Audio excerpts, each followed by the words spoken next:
2 miles from downtown Dallas is the home of the State Fair of Texas. Fair Park is home to many historical moments for Dallas, including the Hall of State.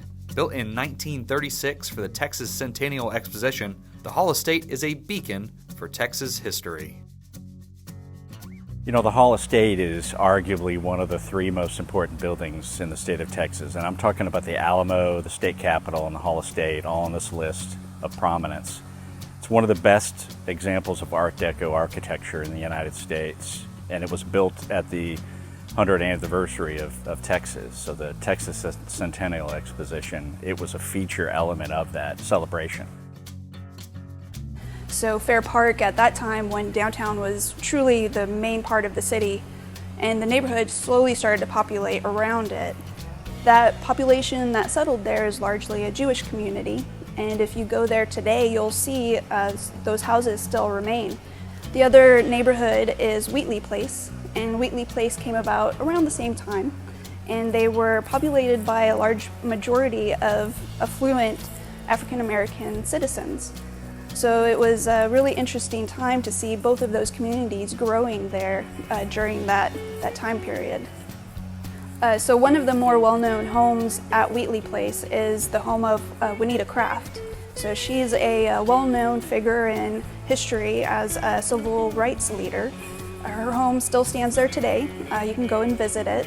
But she was well known for helping found the NAACP here in Texas. Her home was also a meeting place for important civil rights leaders. It is a public building, and it is meant to be a public building. And actually all of Fair Park is supposed to be a park for Dallas residents. You can see the promenade as you approach the building, and that's how the building is meant to be experienced. It's raised upon this plinth like a piece of art. Someone with accessible needs from day one had to approach the site and the building from the back.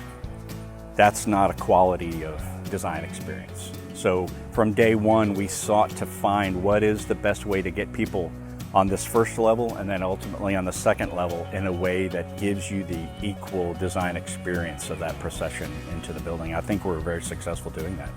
Having a new addition to any historic building is pretty rare, and for the city of Dallas to trust us was a really cool aspect that we were able to do.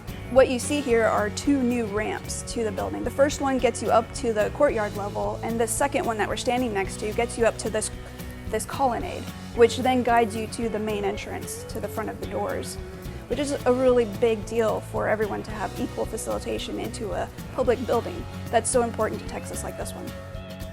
A lot of times we tell people what project we're working on and we have to describe neighborhoods or go to Google Maps and show them where that project is. When we said we were working on the Hall of State, everybody knew exactly what that was. That really gave us a tremendous amount of pride in working in this project. Every day there was a new investigation. We were so excited to see what would come up. A lot of times that would be scary, a moment of discovery. We're the first people to see this in 84 years. This is exciting. That blue color that you see on the ceiling of that colonnade arguably was probably not seen by another person alive until it was restored and brought back to its prominence today. That is really a powerful thing to think about, that you're experiencing this building the way it was meant to be experienced. This is all about experience. It's a well-recognized building for many Texans. I think that learning about the history of this building, not just its construction, but also the artists that were a part of this, makes it extra special. It was really brought together to be a showcase of all of the talent that's here in Texas. So that includes painters like Tom Lee, who's from El Paso. We've got his murals within the West Texas room. We've got other artists that are sculptors like Allie Tennant. She did the Tejas Warrior that's at the front of this building. What's interesting about that is the Dallas Historic Society took residents in the building to curate a collection of Texas historic artifacts, of which the building is one. But inside they house some of the most important artifacts in the state of Texas, hair-raising artifacts. You know, walking through their collection before their curator said, take a look at what's here against this wall. I don't want to disturb the bubble wrap, so I don't get a good look at it. He says, do you know what that is? I say, I have no idea. And he said, that's the flag that flew over Santa Anna's tent at the siege of the Alamo.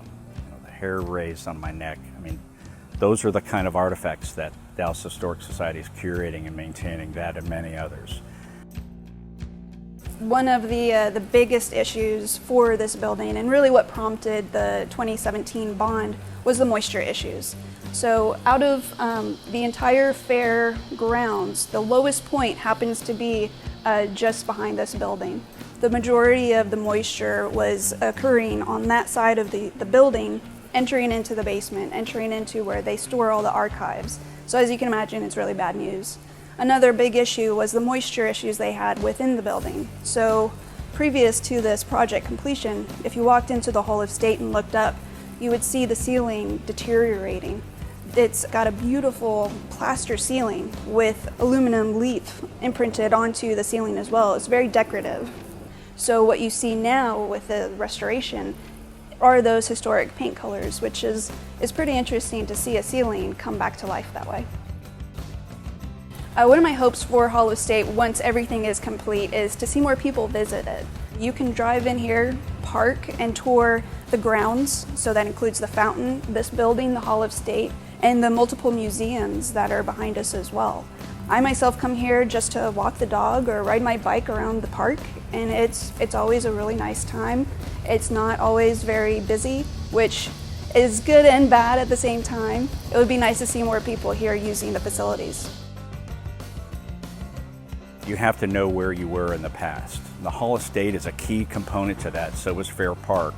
That's one of the things that excites me about this opportunity to work on community projects, that this is a place for the city of Dallas to come and learn about their past and connect to that. And now being activated, you experience the building like you would have in 1936 as the original designers meant you to be. Next time you're in Fair Park, take a look. Maybe we'll see y'all around the neighborhood.